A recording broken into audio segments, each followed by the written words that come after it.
आखि डेइबा शुभ ना अशुभ जानतु कौन कहती वैज्ञानिक।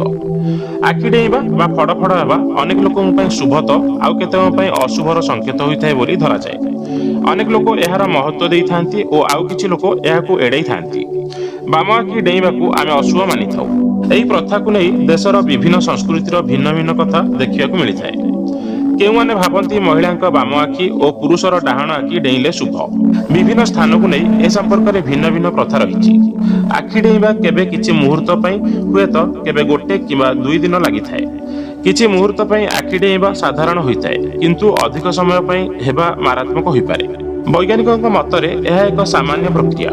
चक्षुरे थिबा मांसपेशी कारणरू आखि डेइथाए। यह चिकित्सा सह जड़ित। तेरे पुरुषों डाहाण आखि और महिला बाम आखि डेइले शुभ खबर मिली थाए बोली आमे विश्वास करू। मात्र आखिर मांसपेशी रे वक्रता किंबा कौनसी असुविधा कारणरू यह होइताए। एही स्थिति रे आखिर मांसपेशी संकोचन होइताए। आखिर दूरदृष्टि अधिक कष्ट होइताए। मद्यपान मध्य आखि डेइबार कारण होइताए। बिना चिकित्सा रे आपे आपे भल होई जाए। मात्र यह बारंबार हेले चक्षु विशेषज्ञ परामर्श नेबा आवश्यक। एपरि हेले भल भाबरे सुअंतु। कैफिन थिबा कॉफी किंबा अन्य खाद्य खांतु।